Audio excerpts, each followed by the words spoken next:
The goblin attacks you. Swinging his sword, he brings it down in an arc at your unprotected head. I block it with my shield. And then I deal back 27 points of damage.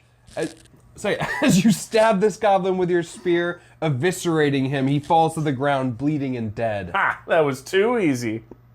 But out of his corpse, you see 1, 2, 5, 7 shadow demons begin to coalesce. What? To rip your soul down to the abyss. DM, we can't take this. These are shadow demons. You said it was too easy. Ah!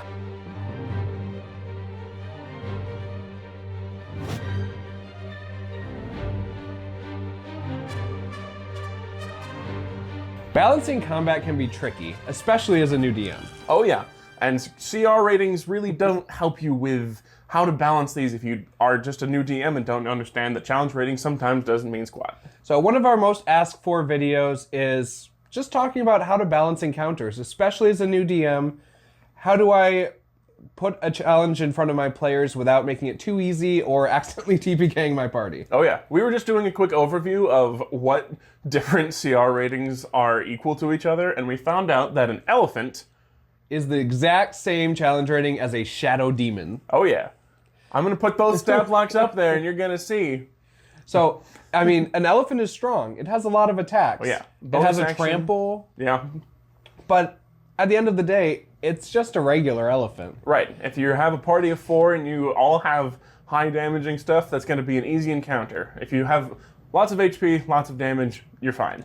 Whereas a shadow demon, it resists a ton of damage types, and it has a ton of extra abilities. They're going to have a hard time dealing damage to it unless they have a paladin, because it's vulnerable to radiant. It's weak to lights. It's weak to bright lights, so if the party's able to just, boom, cast a daylight spell, then you win. It's super easy. Yeah. So, unless you can't do that. Sorry. So we're going to talk today, first of all, about challenge rating. We're going to talk about how we kind of get around the issues in challenge ratings and balance combat for our parties and our campaigns.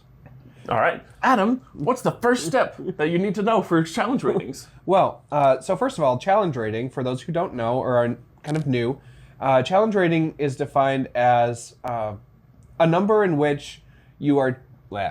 It's a number that you're trying to balance the encounter around. So if a monster has a challenge rating 4, it is going to be considered balanced for a party at level 4 of 4 people with no magic items. Right. Just basic swords, basic armor, basic everything. So, first of all, that's not always true because it depends on a few other things. But theoretically, if you were to throw an elephant at your party, just a regular wild, maybe the elephant is just angry, I don't know. Maybe they got too close to it. They tried an animal handling check and it failed. This elephant is attacking your party. It's a challenge rating 4. So it should be a balanced encounter for 4 players at level 4 with no magic items. Yep. And we found that a lot of times at the lower levels, it's a little more accurate. So if you're playing at levels kind of 1 through 4, you're probably going to be okay with challenge rating. You can trust it. Be sure that you're not like, oh, if there are 8 players in your party, let's just send 2 elephants, because it starts getting out of hand when there's more and less and all that stuff. But if you have more players than 4, or fewer players than 4, then you start to run into an issue where the players are taking more actions in the combat than your baddies. Oh yeah. We call this action economy. So you have to take action economy into mind, because if you have 5 players and they're getting 5 actions per round of combat, and they're against 1 elephant who gets 1 action per round of combat, it deals a ton of damage, but it's not going to be difficult at all for your party. But if you introduce 2 elephants against a party of 5, and each elephant has a multi-attack and a bonus action gore attack, then that's suddenly way more action economy than what you essentially doubled the challenge rating of the area. So, taking action economy into mind with your group, another inherent issue of challenge ratings is the experience of your D&D group. Oh yes. For instance, at level 4, my D&D group, is full of experienced D&D players. Well, thank you. And so, let's say level 5. At level 5, so we're level 5 encounter, let's say they're going up against an earth elemental. Earth elementals can go into the ground, phase into the ground, and then pop back up later on, make an attack. So if I'm having my earth elemental go into the ground at the end of its turn, they can't hit it. It pops up on its next turn, makes an attack. If I'm going with a group of experienced D&D players, what's the first thing they're going to do? I'm going to take the ready action, and I'm going to wait for it to come out, and then I'm going to cast Hold Monster! Well, I don't know, I don't have that spell at level 5. I'm going to cast Firebolt! The fact that he knows he doesn't have that at level 5, you know he's an experienced player. All of your experienced players are going to say, we all hold our actions. Next time I see it, I'm going to blast it. They understand the action economy enough to know what they can do to maximize their turn.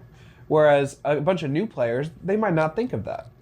And so all of a sudden they're getting blasted by this earth elemental, and they're not really doing anything to it because they don't think about the fact that they can hold their action. It seems unfair, and as you as the DM don't really want to metagame and say, hey, by the way, you can hold your action and take the ready action and all the stuff, but you also don't want to be just pounding on them all the time and not give them any chance to think about any ways to defeat it. Yeah. So there are a slew of issues with challenge rating, even at those low levels. Once you get into higher levels, especially level 5 through 8 and higher, your players start to get a lot stronger than their challenge rating, because those are the power spikes for, at least for 5th edition and D&D 2024, so those two, is kind of what we're building this video around. Those are the major power spikes for players in D&D, where they start to get multi-attack, they start to get 3rd level and higher spells, they start to get everything that makes them extremely strong in combat. Fireball. So at that point, it's really, you can't trust challenge rating at all. So, what do we do when we can't trust challenge rating? You test it. Exactly. So, what we encourage you to do is, especially starting at low levels, but going up into the higher levels, start off with some easier encounters, some easier combats, and see what your party can handle. D&D was made for multiple encounters per day. So if you're kind of getting into a cycle of one combat per long rest, try to mix it up. Try to throw some smaller stuff at them. Yeah. My first time ever DMing a one-shot, I made the mistake of after every single combat, they had a long rest. And so they would just maximize all their spells, and then I'd be like, oh, all right, you get a long rest. And then we went to the next one, and then they maximized everything, and they just blew through everything, and I was like, oh, yeah, maybe I shouldn't have done that. So that's one way to start to gauge where your party is at, is start to throw little things at them, then build up the challenge of those encounters as you go.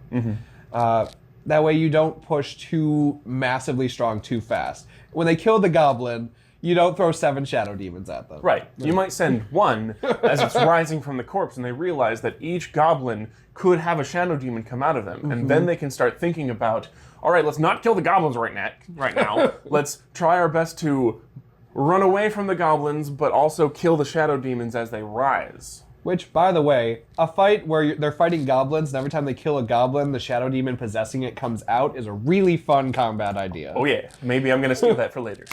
Use your party's resources out of combat. So, let's say they're going through a dungeon. Traps can deal damage to them.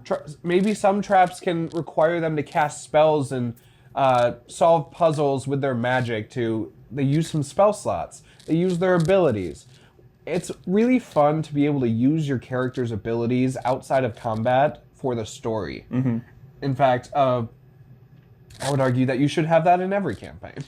Some players like the more combat aspect, some players like the more investigation aspect.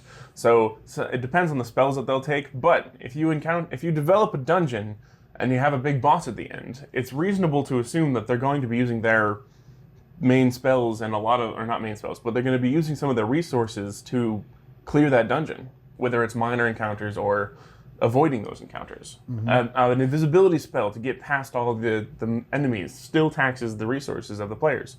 Yeah, so if they are level 10 and they're going through this mega dungeon to get to this boss fight, maybe the boss fight isn't challenge rating like 12, 13, 15. because they're already doing all this stuff to get there.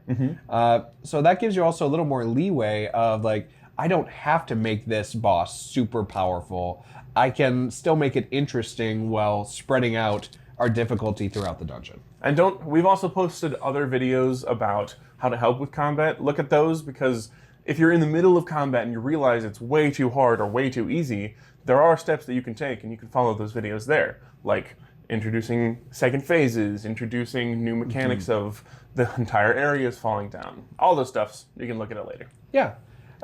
So that's kind of where we're going to end our video today. Hope we gave you a couple ways to get around challenge rating. For the new DMs who didn't even know what challenge rating is, hopefully this clears it up a bit.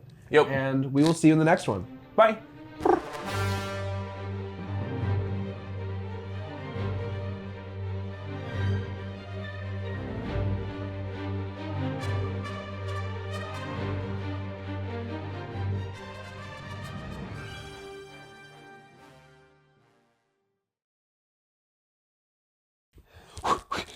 Hang on.